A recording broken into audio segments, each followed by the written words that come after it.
মাওলা কেন আইলাম রে এই জামানাতে আমি কেন আইলাম রে মাওলা কেন আইলাম রে এই জামানাতে আমি কেন আইলাম রে এই জামানার মানুষ গোলর মানুষ নাহি বলে গরু ঘুরাহার মানায়া গরু ঘুরাহার মানায়া হায়নার মতো চলে আমি কেন আইলাম রে এই জামানাতে মাওলা কেন আইলাম রে মাওলা কেন আইলাম রে এই জামানাতে আমি কেন আইলাম রে পথে ঘাটে চলে ওরা গলা গলি ধরে আরে দেখলি ওদের চলা ফিরা দেখলে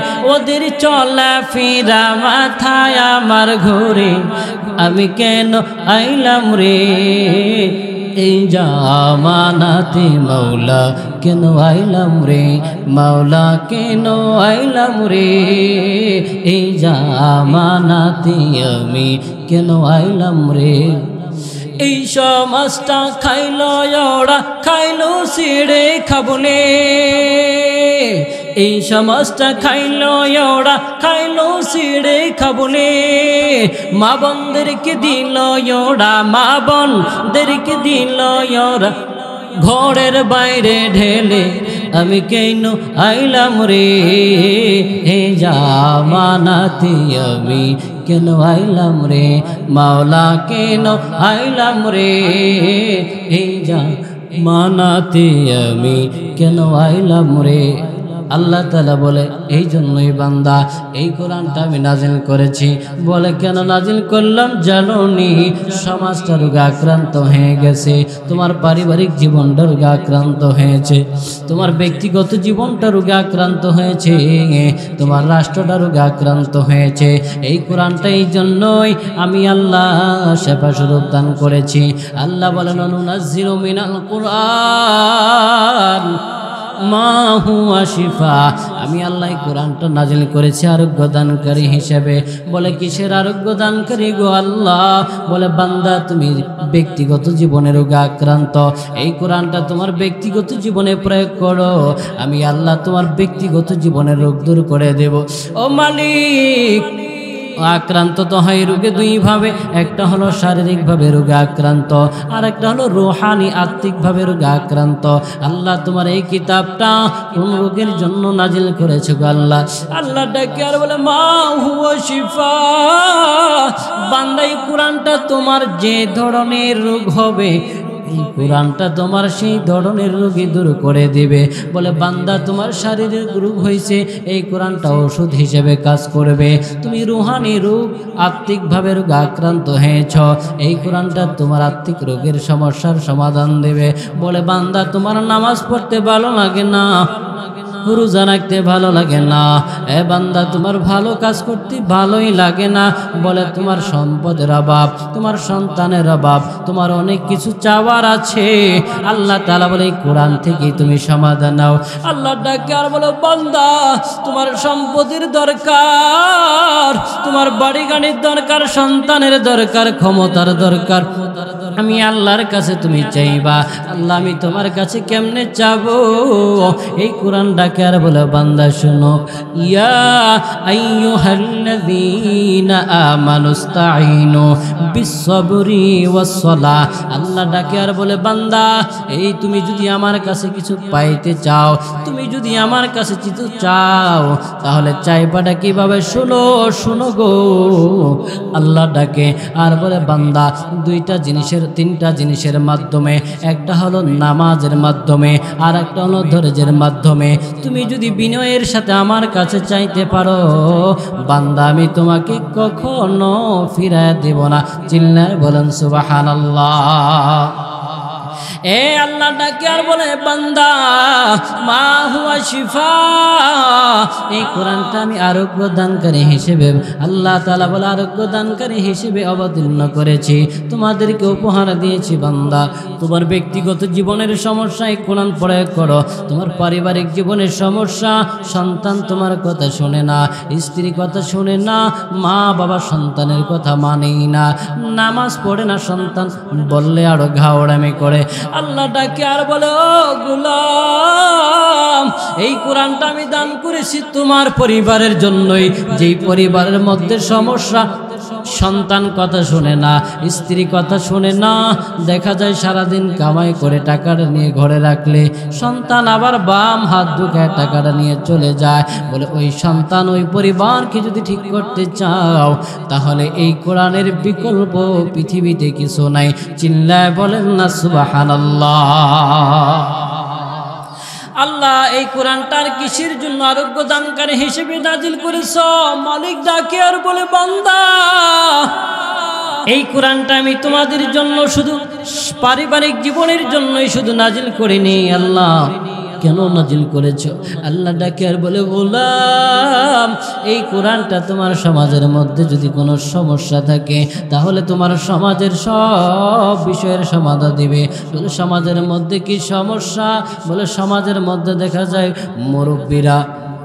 মুরব্বীরা ছোটদেরকে স্নেহ করে না, বা যুবকরা বড়দেরকে শ্রদ্ধা করে না।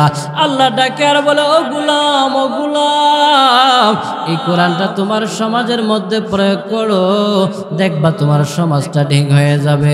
আল্লাহকে আমরা ডাকি আর বলি, আল্লাহ সমাজের মধ্যে ঠিক হবে, কিন্তু রাষ্ট্র তো আমাদের ভেজাল। এমপি মন্ত্রীরা চুরি করে, দেখা যায় নেতা খেতারা তারাও তো চুরি করে, আমার সন্তান সহ তো চুরি করে। দেখা যায় আমরা নিরীহ যারা আছি আমাদের উপরে জুলুম নির্যাতন করে, তাহলে আমাদের রাষ্ট্রের সমাধান কি কোরআন দেবে না? আল্লাহ ডাকে আর বলে, হা গোলাম, হা, এই কোরআনটাই এমন একটি বিধান, এমন একটি উপহার, তোমার রাষ্ট্রের মধ্যেও যদি সমস্যা হয় এই কোরআন তোমার রাষ্ট্রের মধ্যেও সমাধান দিবে। চিল্লায় বলেন না সুবহানাল্লাহ। আপনাদের কি মনে হয় এই কোরআন কি পারবেনি রাষ্ট্রের সমাধান দিতে? পারলে আরো চিল্লায় বলতে হবে, পারবেনি। এই কোরআন যদি রাষ্ট্রের সমাধান দিতে পারে রে গোলাম, এই কোরআনকে তাহলে সংবিধান হিসেবে গ্রহণ করার প্রয়োজন আছে না নাই? এ দুনিয়ার মধ্যে কত তন্ত্র মন্ত্র দেখলেন, কত দেখতেছেন, কিয়ামত পর্যন্ত দেখবেন, কিন্তু কোরআনের মতো কোনো তন্ত্রমন্ত্র সমাধান দিতে পারবে না। আল্লাহ ডাকে আর বলে, বান্দা, তুমি যদি সমাধান পেতে চাও এই কোরআনের বিকল্প কিছু নাই। অতএব যদি সমাধান আমরা চাই, কোন কোন আল্লাহর বান্দা আছেন একটু দেখা দিবেন। এই কোরআনটা আল্লাহর এই উপহার মুসলিম উম্মাহকে আল্লাহ দান করেছেন। এই উপহারকে সংবিধান হিসেবে আমাদের রাষ্ট্রের মধ্যে কে কে চান একটু হাত উঠায় দেন। নারায়ে তাকবীর। দিন ইসলাম, দিন ইসলাম, জিন্দাবাদ, জিন্দাবাদ। কোরআন সুন্নাহর আলো। স্লোগান ভুল, ঘরে ঘরে জ্বাললেই হবে না, সংসদে জ্বালাইতে হবে। কোথায়? এই কোরআন সুন্নাহর আলো, সংসদে জ্বালো। কোরআন সুন্নাহর আলো। তাহলে কোরআন যদি সংবিধান হিসেবে সংসদে প্রবেশ করে তাহলে আমরা সব বিষয়ের কি পাবো? সমাধান পাবো। সমাধান চাও যদি জীবনে, মরণে ফিরে যাও, খুঁজে নাও চোখ রাখো কোরআনে। সবাই আমার সাথে বলেন, সমাধান চাও যদি জীবনে, মরণে। সবাই বলতে হবে, সমাধান চাও যদি জীবনে, মরণে ফিরে যাও, খুঁজে নাও চোখ রাখো কোরআনে। সমাধান তবেই পাবে সুখ শান্তির ঠিকানা, তবেই পাবে সুখ শান্তির ঠিকানা, যদি মেনে নাও তুমি মনে প্রাণে। আবার সমাধান এত চির অম্লান, চির মুক্তির ডাক, এই যে মহাবাণী খোদার কালামে পাক। ঠিক কিনা? এত চির অম্লান চির মুক্তির ডাক, এই যে মহাবাণী খোদার কালামে পাক। এই দুনিয়ায় আর সেই দুনিয়া, এই দুনিয়ায় আর সেই দুনিয়া, মুক্তি পাবে তুমি দো জাহানে। সমাধান সমাধান চাও যদি জীবনে মরণে, ফিরে যাও খুঁজে নাও চোখ রাখো কোরআনে। সমাধান এ বাণী সকলের নয় শুধু হুজুরদের, ঠিক কিনা? এটা কি আপনাদের না? কিন্তু সমস্যা হচ্ছে একটা, এই কোরআন সুন্নাহ নিয়ে যদি বাংলাদেশের কোনো প্রান্তে অপমান করা হয়, উলামা একরাম ছাড়া আপনাদেরকে মাঠে পাওয়া কঠিন হয়ে যায়। কেন? এটা কি শুধু দায়িত্ব উলামা একরামের না সকলের? এই বাণী সকলের নয় শুধু মুমিনের, যারাই চলবে মেনে ফল পাবে কোরআনের। ঘরে বলো কিংবা রাষ্ট্রে বলো, ঘরে বলো কিংবা রাষ্ট্রে বলো, অশান্তি দূর করে শান্তি আনে। সমাধান সমাধান চাও যদি জীবনে মরণে, ফিরে যাও খুঁজে নাও চোখ রাখো কোরআনে। সবাই সমাধান চাও যদি জীবনে মরণে, ফিরে যাও খুঁজে নাও চোখ রাখো কোরআনে। যাহার পরশপি পাথর হলো সোনা সন্দেহ বললি যার একটি কণা, এ যে এক বিপ্লব পিছে ফেলে যত সব, এ যে এক বিপ্লব পিছে ফেলে যত সব, এগিয়ে চলে এসে অগর প্রাণী। সমাধান সমাধান চাও যদি জীবনে মরণে, ফিরে যাও খুঁজে নাও চোখ রাখো কোরআনে। সমাধান। তাহলে এই কোরআন দরকার আছে না নাই? এবার প্রশ্ন হয়, আল্লাহ এই কোরআনটা এত দামি কিতাব, এত দামি কিতাব, সব বিষয়ের সমস্যা দিতে পারে মালিক, কিন্তু এর সাথে সম্পর্ক যদি আমরা রাখি আমাদের লাভ হবে কিনা? লাভ হবে নি। বলে কি লাভ হবে? আল্লাহকে যদি আমরা ডাকি আর বলি মালিক এই কোরআনের সাথে সম্পর্ক রাখলে কি লাভ হবে? আল্লাহ তাআলা ডাকে আর বলে বান্দা এই কোরআনের সাথে যদি সম্পর্ক রাখতে পারো, তাহলে এই কোরআনের মতো তোমরাও দামি হয়ে যাবা। বলে প্রমাণ কি? প্রমাণ কি? এ দুনিয়ার ও আল্লাহর গোলাম পয়গম্বরের উম্মতের দল, এই কোরআনটা আল্লাহ তাআলা প্রথমে আসমানকে জিজ্ঞাসা করলেন, আসমান আমি তোমার উপরে একটি আমানত অবতীর্ণ করতে চাই, এই আমানতটা কি তুমি রাখতে পারবানি? কিন্তু আসমান বলে, আল্লাহ আমি তোমার এই আমানত রাখতে পারবো না। আল্লাহ আসমানকে যখন বললেন, অস্বীকার করলেন। এবার আল্লাহ রব্বুল আলামিন জমিনকে ডাকে, জমিন তুমি আমার এই আমানতটা রক্ষা করতে পারবানি। কিন্তু জমিন অস্বীকার করলেন, তোমার এই আমানত রক্ষা করতে পারবো না, এর বড়ত্ব মহত্ব রক্ষা করতে পারবো না।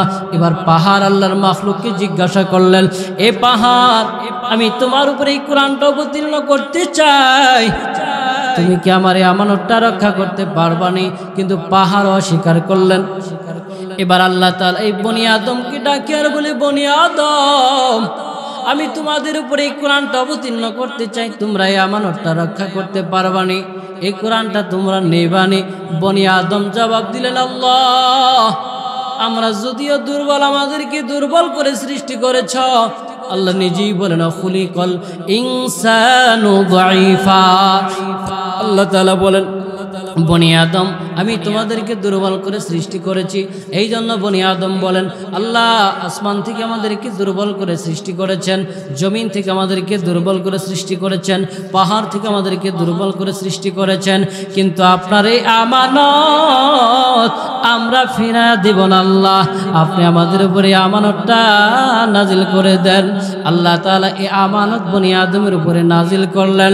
এই বনি আদমের উপরে আমানতটা নাজিল করার কারণে রে গোলাম, আজকে এই বনি আদমকে আশরাফুল মাখলুকাত তথা সৃষ্টির শ্রেষ্ঠ মাখলুক হিসেবে পরিচিত করে দেওয়া হয়েছে। চিল্লায় বলেন সুবহানাল্লাহ। আল্লাহ তাআলা বলেন, এই কোরআনটা যে মাসে নাজিল হয়েছে, এই আল্লাহর বান্দা একটু বলেন তো কোরআনটা কোন মাসে নাজিল হয়েছে? রমজান মাসে আল্লাহ বলেন শাহরু রমাদানাল্লাযী উনজিলা ফীহিল কুরআন।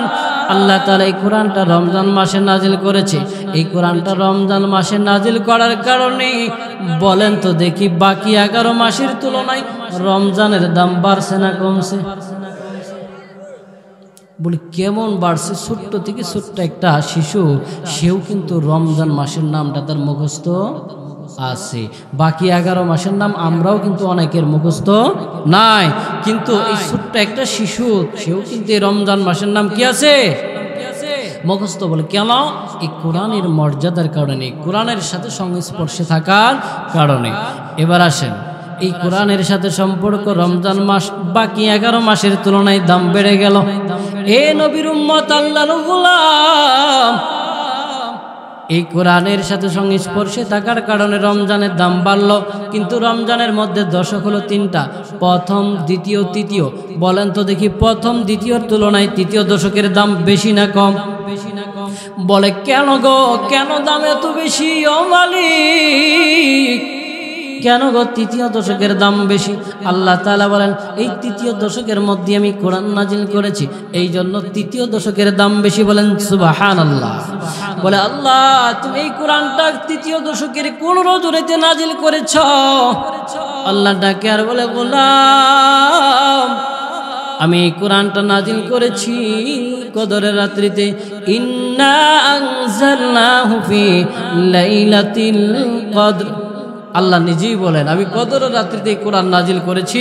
এই জন্য বলেন তো কদরের রাত্রির দাম বাড়ছে না কমছে? বলে কেমন? বলে কেমন? ওয়ামা আদরা, এই কদরের রাত্রি মানে কি তুমি জানোনি? কদরের রাত্র মানে কি জানোনি? আল্লাহ ডাকে আর বলে লাইলাতুল কদরি খায়রুম মিন আলফি শাহর। আল্লাহ তাআলা বলে বান্দা শুনো শুনো শুনো, এই কদরের রাত্রি মানে হলো 1000 মাসের থেকেও বেশি সময়। 1000 মাস সম পরিমাণ হচ্ছে 83 বছরেরও বেশি। পয়গম্বর বলেন ও উম্মতের দল, তোমরা যখন 60 বছর হায়াত পাইবা তখন আর হায়াতের আকাঙ্ক্ষা রাখিও না, কারণ এই উম্মতে মুহাম্মাদের গড় আয়ু হলো 60 বছর। কিন্তু উম্মতে মুহাম্মাদের হায়াতের মধ্যে এমন একটি করে রজনী ঢুকিয়ে দেওয়া হয়েছে, যে একটি রজনীর দাম হলো 83 বছরের থেকে বেশি। বলে এই কোরআনের সাথে সংস্পর্শে থাকার কারণে একটা রাত্রির দাম বেড়ে গেল। এই কোরআনের সাথে সংস্পর্শে থাকার কারণে দেখা যায় আবার আল্লাহ তাআলা যে মক্কা যে শহরে নাজিল করলেন এই কোরআন, সেই শহরের দাম বেড়ে গেল। মক্কায় নাজিল করলেন, মক্কার দাম বেড়ে গেল। মদিনায় নাজিল করলেন, মদিনার দাম বাড়লো। পরে আল্লাহর গোলাম একটু জবাব চাই, মক্কা মদিনার দাম কোরআন নাজিল হওয়ার কারণে বাড়ছে না কমছে? বলে কেমন বাড়ছে? প্রত্যেকটা মুমিন যার ভিতরে যাররা পরিমাণ ঈমান আছে, তারও কিন্তু মদিনায় যাওয়ার ইচ্ছা আছে তো নাকি? আপনাদের আসেনি? আল্লাহ তৌফিক দান করুক, বলেন আমিন। এই মদিনা কোরআনের সংস্পর্শে থাকার কারণে দাম বেড়ে গেল। আল্লাহ ডাকে বান্দা, এই কোরআনের সাথে থাকার কারণে সব জিনিসের দাম বেড়ে যায়। বলে মদিনার দাম এত বাড়লো, এত বাড়লো যে মদিনায় যাওয়ার জন্য প্রত্যেকটা মুমিন মুসলমানের আকাঙ্ক্ষা, সে নামাজের মধ্যে দাঁড়িয়ে আল্লাহর কাছে কান্না করে, ও মালিক আমি সম্পদ চাই না, বাড়ি গাড়ি চাই না, কিন্তু আমি তোমার কাছে ছোট্ট একটি পাওনা চাই, সেটা হচ্ছে আমার মৃত্যু হবে জানি, কিন্তু আমাকে মক্কা মদিনা না দেখায়া ওই কবরে নিও না। আল্লাহর এক বান্দা গরিব অসহায়, আমরা তো অনেকেই চিন্তা করি আমাদের সম্পদ নাই, বাড়ি গাড়ি নাই, কেমনে আমরা যাব হজে, কেমনে মক্কা মদিনায় যাব, কারণ টাকা পয়সা ছাড়া তো মক্কা মদিনায় যাওয়া লাগে না। কিন্তু আল্লাহর বান্দা একজন হাজি, সে ভ্যান গাড়ি চলে। আমি একদিন জিজ্ঞাসা করলাম, ও হাজি সাহেব আপনাকে মানুষ হাজি হিসেবে ডাকে, কিন্তু আমি তো একটা জিনিস খেয়াল করলাম, সম্পদ নাই, বাড়ি গাড়ি কিছুই নাই, চালানো ভ্যান গাড়ি, কিভাবে আপনি হজ করলেন? মানুষ কেন আপনাকে হাজি বলে না, হাজি নামটা উপাধি দিয়েছে? আল্লাহর বান্দা চোখের পানি ফেলায় আর কান্না করে ডাকের বলে, হুজুর মানুষ আমাকে হাজী নামটা উপাধি দেয় নাই, বরং আল্লাহ আমাকে হাজী নামটা উপাধি দিয়েছে। আমি জিজ্ঞাসা করলাম, ও ভ্যানগাড়িওয়ালা মুরব্বী, কেমনে গো কেমনে? আপনার তো টাকা পয়সা কিছুই নাই, কেমনে আপনি হজ করলেন? কেমনে আপনি মক্কা মদিনায় গেলেন? আল্লাহর বান্দা চোখের পানি ফেলায় আর কান্না করে ডাকে বলে, হুজুর আমি একটা জিনিস পরীক্ষা করে দেখেছি। বলে কি জিনিস? বলে আল্লাহ যদি কবুল করে, বান্দা যদি নিয়ত করে, টাকা লাগে না, পয়সা লাগে না, আল্লাহ কুদরতি ভাবে মক্কা মদিনায় নিয়ে যায়। চিল্লায় বলেন সুবহানাল্লাহ। আমি বললাম, ও মুরব্বী কেমনে কেমনে কেমনে গেছেন আপনি?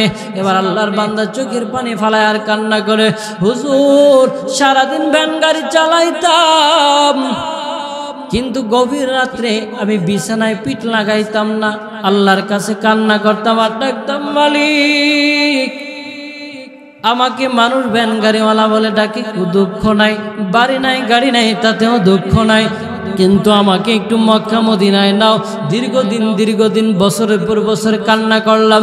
কান্না করার পরে হঠাৎ একদিন আমি ভ্যান গাড়ি নিয়ে বাজারের মধ্যে বসে আছি, এমন সময় একজন বড় লোক এসে ডাকে আর বলে, ও ভ্যান গাড়িওয়ালা মুরব্বী, আপনি বলেন তো দেখি, আমি শুনেছি কোনো অর্থ করি নাই আপনার মনের মধ্যে সব থেকে বড় আশা কি?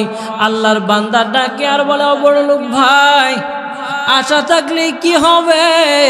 আশা পূরণ করতে যা লাগে তা তো নাই। বলে তবুও বলেন দেখি কি আশা? আল্লাহর বান্দা ডাকে আর বলে, ও বড় লোক ভাই, আমার মনের মধ্যে একটি আশা, বাড়ি চাই না, আল্লাহর কাছে গাড়ি চাই না, আমি আল্লাহর কাছে একটা জিনিস চাই। ও ভ্যান গাড়িওয়ালা মুরব্বী, তুমি কি চাও আল্লাহর কাছে? এবার ভ্যান গাড়িওয়ালা ডাকে আর বলে, আমি আল্লাহর কাছে যাই, আমাকে যেন মক্কা মদিনায় নিয়ে যায়। এবার বড় লোক তার নাম্বারটা নিলেন, নাম্বারটা নিয়ে কিছুদিনের মধ্যেই সংবাদ দিয়ে দিলেন, ও ভ্যান গাড়িওয়ালা মুরব্বী, আপনি আল্লাহর কাছে আশা রেখেছিলেন, বিশ্বাস রেখেছিলেন, ধারণা রেখেছিলেন, আল্লাহ তাআলা আপনার আশা মনে হয় পূরণ করেছে। বলে কিভাবে? আমার বাবা হজে যাইতে চেয়েছিল, কিন্তু হজে যাওয়ার আগেই দুনিয়া থেকে বিদায় হয়েছে। বদলি হজের জন্য আপনাকে আমরা নির্দিষ্ট করেছি। চিল্লায় বলেন সুবহানাল্লাহ। এই বান্দার টাকা নাই, পয়সা নাই, কিন্তু বান্দার ভিতরে একটা খাঁটি দিল ছিল। এই জন্য খাঁটি দিল তৈয়ার করেন ওরে আল্লাহর গোলাম। খাঁটি দিল যদি তৈয়ার করতে পারেন, অবশ্যই আল্লাহ তাআলার সেই নিয়ামত প্রাপ্ত দেশ মক্কা মদিনায় দেখি আপনি কবরে যেতে পারবেন। আল্লাহ তাআলা সকলকে তৌফিক দান করুক, বলেন আমিন। বলে এই কোরআনের সাথে সংস্পর্শে থাকার কারণে এই কোরআন এমন একটি কিতাব, এই কিতাবের সাথে সংস্পর্শে থাকার কারণে ছোট্ট একটি কাঠের টুকরা রিহাল আসেনি আপনাদের দিকে, কোরআন রেখে পড়ে, এই রিহালের দাম বাড়ছে না কমছে? বলে কেমন বাড়ছে? বলে এই কোরআন যে জায়গার মধ্যে স্থান পায়, এই কোরআন যে জায়গার মধ্যে স্থান পায়, দেখা যায় কাঠের টুকরা এই রিহালটাও সেই জায়গার মধ্যে স্থান পায়। চিল্লায় বলেন সুবহানাল্লাহ। বলে কেন? বলে ওই যে মাত্র একটা গুণ, সেটা হলো কোরআনের সঙ্গে স্পর্শে থাকার কারণে। এ নবীর উম্মত, আল্লাহর গোলাম, এই কোরআনের সঙ্গে স্পর্শে থাকার কারণে দেখা যায় ছোট্ট একটি কাপড়ের টুকরা, যেটাকে গিলাফ হিসেবে ব্যবহার করা হয়, এই গিলাফের দাম বাড়ছে না কমছে? ওই গিলাফও সেই জায়গায়, কোরআন যে জায়গার মধ্যে থাকে, কোরআনের সাথে বেয়াদবি হয়ে গেলে বারবার ক্ষমা চায়, মালিক ভুল হয়ে গেছে, তুমি মাফ করে দাও। অসতর্কবশত যদি কোরআনের সাথে বেয়াদবি হয়ে যায়, ঠিক তেমনি ভাবে কোরআনের সংস্পর্শে থাকার কারণে ছোট্ট কাপড়ের টুকরা ওই গিলাফে কেউ কিন্তু বারবার সালাম করে আর আল্লাহর কাছে তওবা করে। বলে কেন এত সম্মান, বলে এই কোরআনের সাথে সংস্পর্শে থাকার কারণে। এবার বান্দা একটু প্রশ্ন করতে চায়, সেই প্রশ্নটা হলো কোরআনের সংস্পর্শে থাকার কারণে মাসের দাম বেড়ে গেল, রজনীর দাম বেড়ে গেল, কোরআনের সংস্পর্শে থাকার কারণে পাহাড়ের দাম বেড়ে গেল, কোরআনের সংস্পর্শে থাকার কারণে মক্কার দাম বেড়ে গেল, কোরআনের সংস্পর্শে থাকার কারণে মদিনার দাম বেড়ে গেল, কোরআনের সংস্পর্শে থাকার কারণে দেখা যায় কাঠের টুকরা রিহালের দাম বেড়ে গেল, কোরআনের সংস্পর্শে থাকার কারণে গিলাপের দাম বেড়ে গেল। ও আল্লাহর গোলাম পয়গম্বরের উম্মতের দল, এই কোরআনের সংস্পর্শে যদি আপনি আমি থাকি দাম বাড়বে না কমবে? বাড়লে আমি প্রশ্ন করি, এখানে আমরা যারা আছি এই কোরআন পড়ার জন্য আপনার আমার ছেলে মেয়ে কয়জন দিয়েছি? কয়জন? কার কার ছেলে মেয়ে মাদ্রাসায় লেখাপড়া করে? একটু হাত উঠে আল্লাহকে দেখায় দেন তো। আল্লাহ তোমার এই বান্দাদেরকে মনের যে আশা করে তারা ছেলে মেয়েদেরকে মাদ্রাসায় দিয়েছে, তাদের মনের আশা পূরণ করে দিও, বলেন আমিন। আমরা যারা দিতে পারি নাই আমরাও যেন বেশি বেশি দিতে পারি, এই নিয়ত করতে পারি তো ইনশাআল্লাহ। তাহলে এই কোরআনের সাথে সংস্পর্শে থাকার কারণে সব কিছু দাম বেড়ে যায়। আপনি আমি যদি সম্পর্ক রাখি ইনশাআল্লাহ আপনার আমার দামও কমবে না। বলে কেন? এই জায়গার মধ্যে আমরা আসছি, প্রধান বক্তা, প্রধান আকর্ষণ আমি এসেছি, আমার চেহারার জন্য আসেন নাই, ওনার চেহারা দেখার জন্য আসেন নাই, গলার আওয়াজ শোনার জন্য আসেন নাই। এই কোরআন ভিতরে আছে বিদায় কিন্তু আপনারা এই জায়গার মধ্যে আসছেন নাকি? বলে এই কোরআনের আকর্ষণ, এই কোরআনের আকর্ষণ। আল্লাহ তাআলা বলে এই কোরআনের সাথে সংস্পর্শে যারা থাকবে, এই কোরআন যারা পড়বে, এই কোরআন যারা মানবে, আল্লাহ রাব্বুল আলামিন বলেন তাদের দায়িত্ব স্বয়ং আল্লাহই নেবে। কারণ আল্লাহ তাআলা বলে ইন্না নাহনু নাযালনা যিকরা ওয়া ইন্না লাহু লাহাফিযুন। আল্লাহ তাআলা বলেন এই কোরআন নাজিল করেছি আমি, এই কোরআন হেফাজত করবেন আমার আল্লাহ। আর এই কোরআনের সঙ্গে স্পর্শে যে বা যারা থাকবে তাদের কেউ হেফাজত করবেন আমার আল্লাহ। চিল্লায় বলেন সুবহানাল্লাহ। এখন প্রশ্ন হয়, আল্লাহ এই কোরআন তুমি সকলের জন্যই তো শেফা স্বরূপ দান করলা, এই কোরআনের সংস্পর্শে থাকলে সব জিনিসের দাম বেড়ে যায়, কিন্তু আমরা যারা মুমিন মুসলমান, আমরা যারা ঈমানদার আছি, আমাদের জন্য স্পেশাল কি আছে?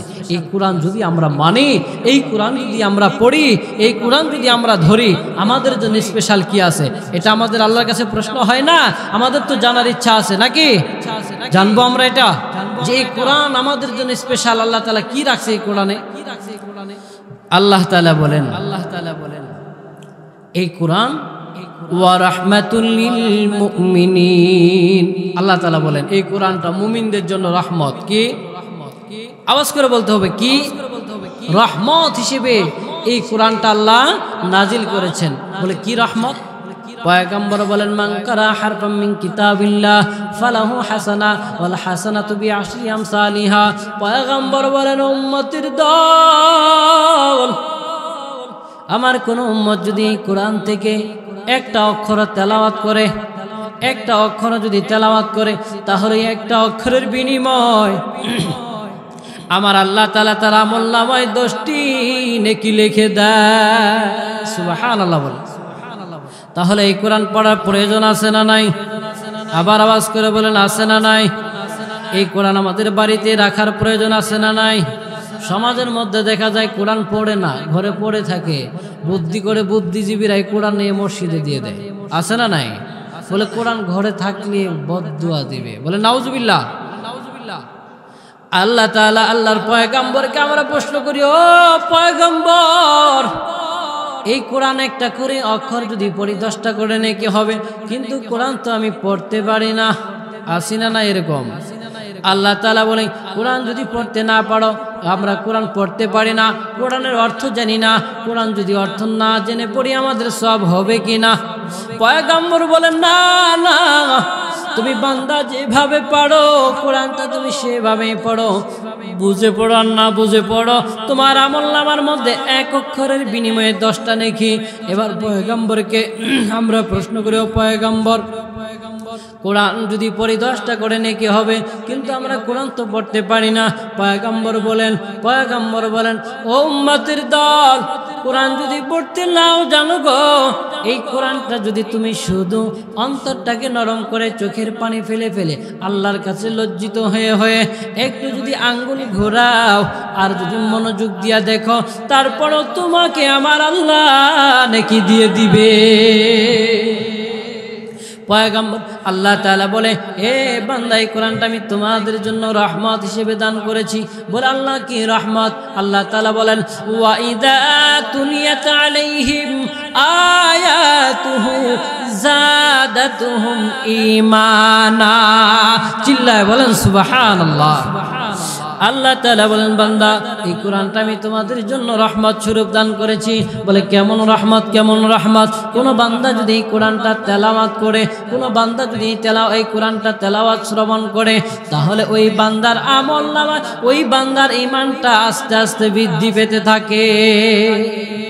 এই জন্যই কিন্তু আমরা উলামায়ে কেরাম বলি, ও আল্লাহর গোলাম, তেলাওয়াত করো, তেলাওয়াত করো, তেলাওয়াত শ্রবণ করো, নিজের সন্তানকে পড়াও, নিজে পড়ো। যদি একান্তই তা না পারো, মানুষ তেলাওয়াত করে সেই তেলাওয়াতগুলো শ্রবণ করো। আল্লাহ তাআলা বলেন, এই কোরআন বান্দা যখন পড়বে, এই কোরআন পড়ার কারণে বান্দার ঈমান বৃদ্ধি পেয়ে যায়। ও আল্লাহ, আর কি রহমত আমাদের জন্য। আল্লাহ তাআলা বলেন, বান্দা, এমন একটি কিতাব আমি তোমাদেরকে দান করেছি, যেই কিতাবটা তোমরা যত পড়বা, যত শ্রবণ করবা, ততই মজা লাগে। ঠিক কিনা? নাকি আপনাদের কোনোদিন বিরক্তি লাগছে? জন্মের পর থেকে, বালেগ হওয়ার পর থেকে নিয়ে বাবার সাথে মসজিদে গিয়েছেন, দেখা যায় দাদার সাথে মসজিদে গিয়ে নামাজ পড়েছেন, এভাবে বিভিন্ন সময় বিভিন্ন জনের কাছ থেকে সূরা ফাতিহা তেলাওয়াত শুনেছেন, কিন্তু কোনোদিন আপনাদের বিরক্তি এসেছেনি? কিন্তু আল্লাহর বান্দা, এই বয়সের মধ্যে কত গায়কের গান, কত কবির কবিতা একবার, দুইবার, পাঁচবার, 10 বার, 100 বার শুনেছেন, বিরক্তি আসছে না? নাই। কিন্তু আমার মাওলা এমন একটি কিতাব দান করলেন, যে কিতাবটা যত শ্রবণ করি ততই ভালো লাগে। আল্লাহ বলেন, বান্দা ও ঈমানদার দগণ, তোমাদের জন্য এটাই হলো রহমত। এই জন্যই কিন্তু দেখা যায় কোরআন শুনলে মানুষের ভিতরে কুফরিয়াত জ্বলে যায়। কোরআন শুনলে দেখা যায় মানুষগুলোর কুফরিয়াত জ্বলে যায়, ভিতরের কুফরিয়াত জ্বলে যায়, ঈমান বৃদ্ধি পায়।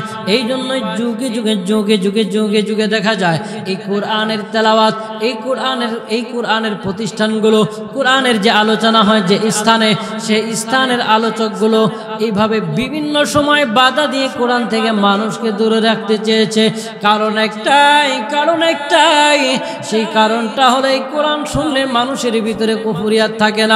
কিন্তু ওরে নবীর উম্মত, আল্লাহর গোলাম, আপনাকে আমাকে সতর্ক হয়ে চলতে হবে। এই কোরআনটা আমরা জীবন থাকতে কখনো ছাড়ব না। ঠিক কিনা?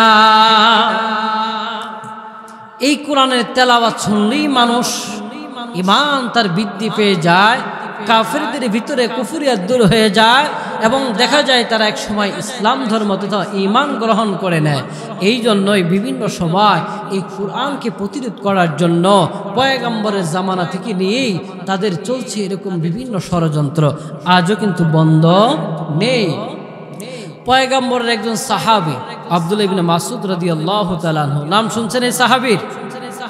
এই পয়গম্বরের এই সাহাবী আব্দুল্লাহ ইবনে মাসউদ রাদিয়াল্লাহু তাআলা আনহু, তিনি মুসলমান হওয়ার পরে বেশি বেশি কোরআন তেলাওয়াত করেন, বেশি বেশি কোরআন তেলাওয়াত করেন, কারণ তারা তেলাওয়াতের স্বাদ পেয়েছে।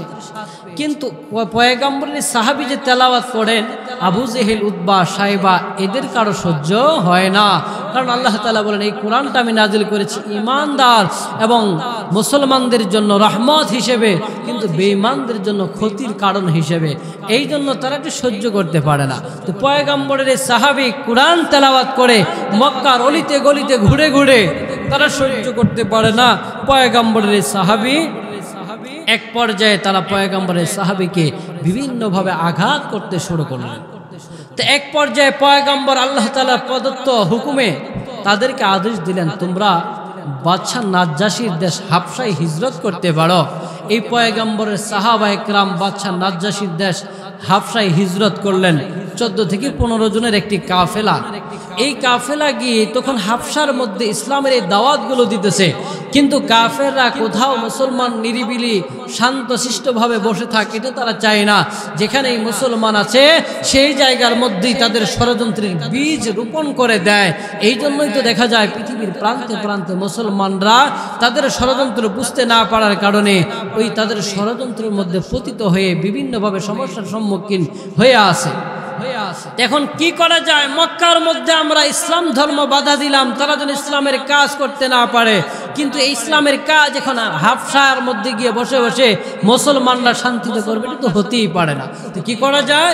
বাদশাহ নাজ্জাশীর কাছে চিঠি প্রেরণ করো, রাষ্ট্রদূত প্রেরণ করো, যে কি বলে তার যা লাগে আমরা তা দিব, কিন্তু মুসলমানের এই যুবকদেরকে আমাদের কাছে ফিরিয়ে দিতে হবে।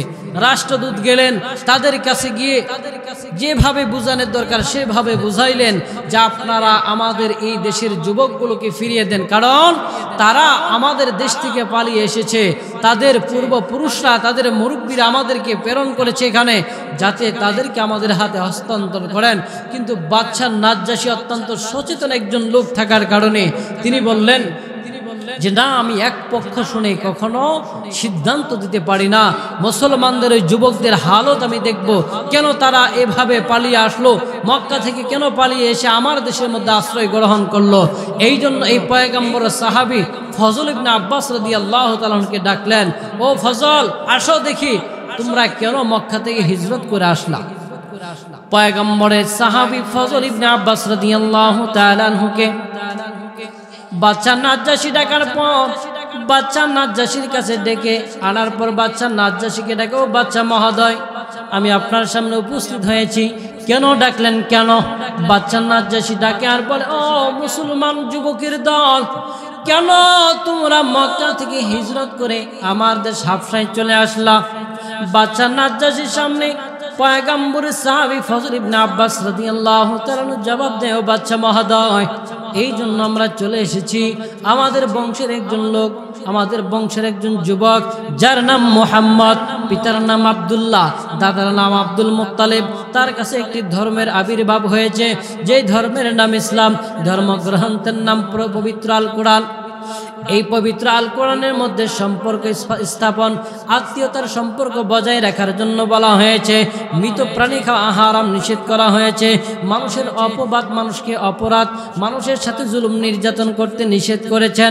এক আল্লাহ তাআলাকে, এক আল্লাহর ইবাদতের জন্য ডাকেন, এক আল্লাহ তাআলাকে ইবাদতের জন্য বলেন। এই জন্য আমরা তার ধর্ম গ্রহণ করার কারণে এই যে নেতাদেরকে দেখতেছেন, তারা আমাদের উপরে জুলুম নির্যাতন নিপীড়ন শুরু করে দিয়েছে, তাদের কাছ থেকে আমাদের ঈমান বাঁচানোর জন্য বাদশাহ আমরা আপনার কাছে হিজরত করেছি পয়গম্বরের আদেশে।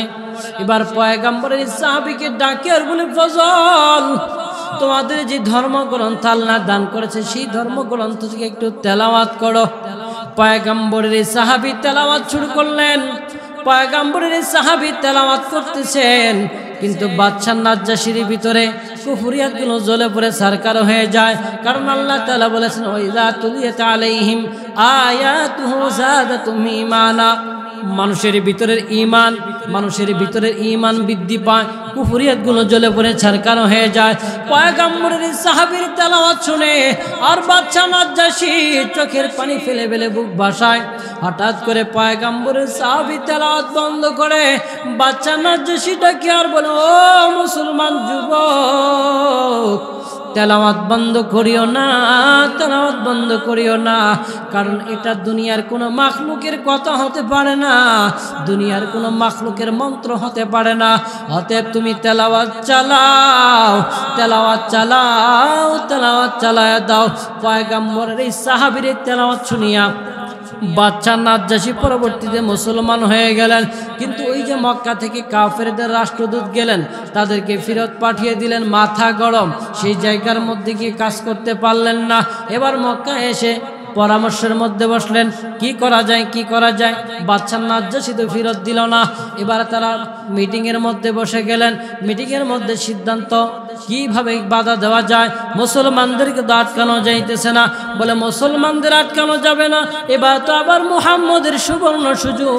বলে হজের মৌসুম তো এসে গেছে, পৃথিবীর প্রান্ত প্রান্ত থেকে মানুষজন হজ করার জন্য আসবে।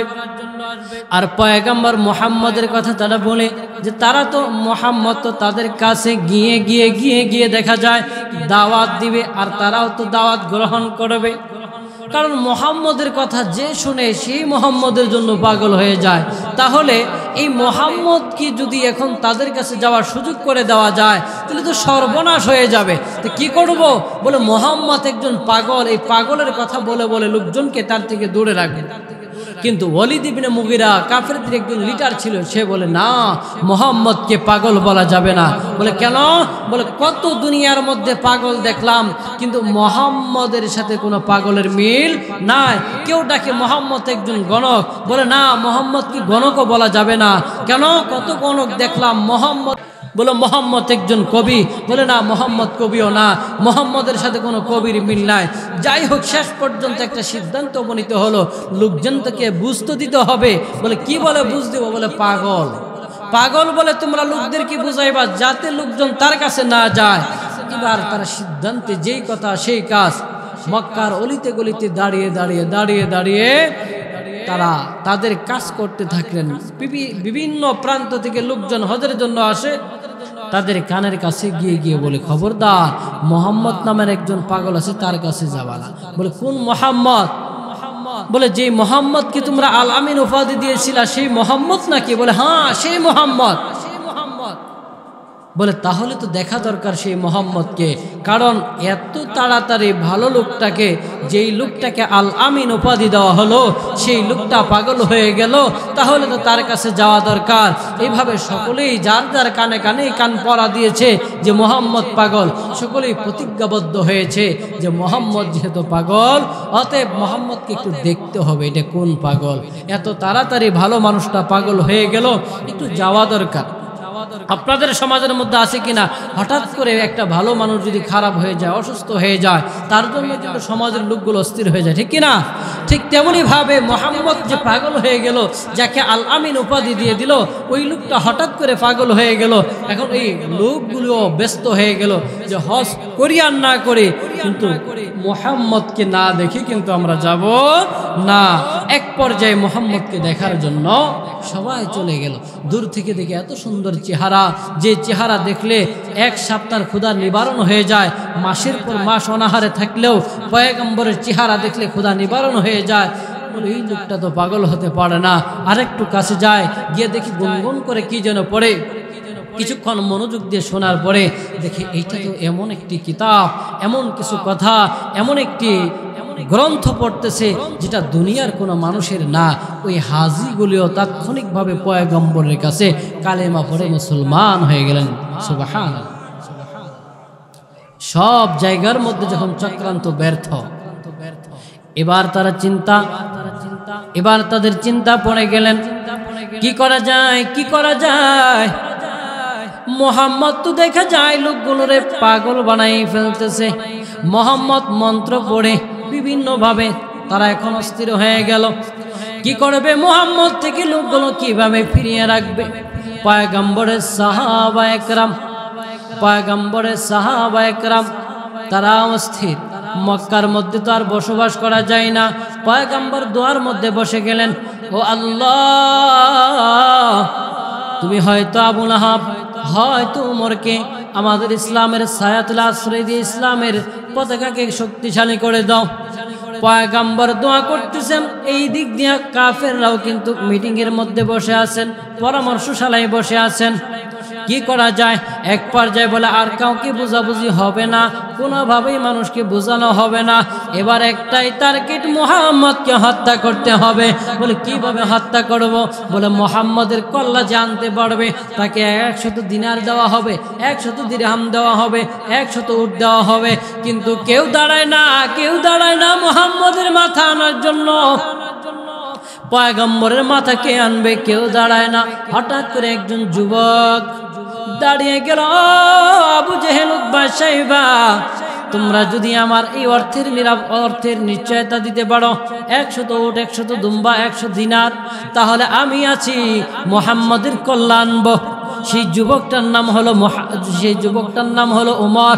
এই উমর এবার খোলা তরবারি নিয়ে দৌড়ায়, মুহাম্মাদের মাথা আনার জন্য যায়। পথিমধ্যে একজন পথিক দাঁড়ায়, ডাকে আর বলে, উমর কোথায় দৌড়াও, কোথায় দৌড়াও, কোথায় যাইতেছো তুমি? উমর ডাকে আর বলে, মুহাম্মাদের মাথা আনার জন্য। পথিক ডাকে আর বলে, উমর মুহাম্মাদের মাথা আনতে কেন যাও? মুহাম্মদ কি এমন অপরাধ করেছে? ওমর ডাকে আর বলে, ও পথিক ভাই, মুহাম্মদ কোনো অপরাধ করে নাই। মুহাম্মদের অপরাধ একটাই, মুহাম্মদ আমাদের ধর্মের বিরুদ্ধে বলে, মুহাম্মদ আমাদের বাপ দাদাদের বিরুদ্ধে বলে, মুহাম্মদ আমাদের উপাস্যদের বিরুদ্ধে বলে, এটাই তার অপরাধ। এবার পথিক ডাকে আর বলে, উমর তুমি মুহাম্মাদের মাথা আনতে যাও, মুহাম্মদ তোমাদের ধর্মের বিরুদ্ধে বলার কারণে তুমি কি জানোনি তোমার যে আপন বোন মুহাম্মাদের ধর্ম গ্রহণ করেছেন? চিল্লায় বলেন না সুবহানাল্লাহ। ওমরের মাথাটা গরম হয়ে গেল। ওমর ডাকে আর বলে, তুমি কি বলো? আমার বোন ধর্ম গ্রহণ করেছে মুহাম্মাদের? হ্যাঁ, এটাই সত্য, মুহাম্মাদের ধর্ম গ্রহণ করেছে তোমার বোন। ওমর এবার দৌড়ায়, মুহাম্মাদের রাস্তা ছাড়িয়ে বোনের বাড়ির দিকে যায়। বোনের বাড়ির দরওয়াজার সামনে গিয়ে দাঁড়ায়, ডাক দেয়, বোন দরওয়াজাটা খোল। বোন এবার আতঙ্কিত হয়ে গেল। ভিতরে ওমরের বোন এবং ওমরের বোন জামাইয়ের উস্তাদ সহ তারা কোরআন পড়তেছে। কিন্তু পয়গম্বরের সাহাবী দরওয়াজাটা খুলে দিলেন, এই ফাঁকে তারা পলায়ন করলেন, আত্মগোপনে চলে গেলেন। এবার ওমর বোনকে ডাকে আর বলে, বোন তুমি নাকি মুহাম্মাদের ধর্ম গ্রহণ করেছ? বলে, হ্যাঁ আমি মুহাম্মাদের ধর্ম গ্রহণ করেছি। বলে, না, মুহাম্মাদের ধর্ম তোমাকে ছেড়ে দিতে হবে। বোন ডাকে আর বলে, ভাই দুনিয়ার মধ্যে কোনো মানুষ যদি ওষুধ খায়, ওষুধটা তার শরীরের মধ্যে মিশে যায়। আমিও তো ওষুধ খেয়েছি, কালিমার ঈমানের ওষুধ খেয়েছি, কুফরিয়াতকে জ্বালিয়ে দেওয়ার ওষুধ খেয়েছি, আমার পুরা শরীরের সাথে মিশে গেছে। এই কালিমা তো বাহির করে দেওয়ার মতো আর না। কিন্তু ওমর মানতে নারাজ। ওমর বারবার তাকে আঘাত করতেছে। কিন্তু বোন ডাকে আর বলে, ভাই ওমর তুমি যে খত্তাবের সন্তান, আমিও কিন্তু সেই খত্তাবের সন্তান। ওমরের বোন এবার ডাকে আর বলে, তুমি আমাকে মারতে মারতে মেরেও ফেলতে পারবা, কিন্তু তবু আমি মুহাম্মাদের কালিমা ছাড়ব না। হে পয়গম্বরের উম্মতের দল, আল্লাহর গোলাম। এবার ওমরের বোনকে আঘাত করে ওমরের বোন একটু মায়াবী কণ্ঠে ডাকে আর বলো, ভাই দুনিয়ার মধ্যে ভাই মারলে আবার দেখা যায় ছোট ভাই মারলে বড় ভাইয়ের কাছে গিয়ে আশ্রয় নেয়, ছোট ভাই মারলে বড় ভাই, বড় ভাই মারলে ছোট ভাই, মা মারলে মা যদি আঘাত করে বাবার কাছে গিয়া, আবার বাবাই যদি আঘাত করে মার কাছে গিয়ে একটু সান্ত্বনা পাওয়া যায়। তুমি তো জানো আমার মা নাই, বাবা নাই, ও ভাই তুমি আমাকে মারিও না। এক পর্যায়ে উমর রাদিয়াল্লাহু তাআলা আনহু তখনও তো মুসলমান হন নাই। এই পয়গম্বরের সাহাবী উমর হঠাৎ করে একটু ওই বোনের থেকে অন্যদিকে নজরটা চলে যায়।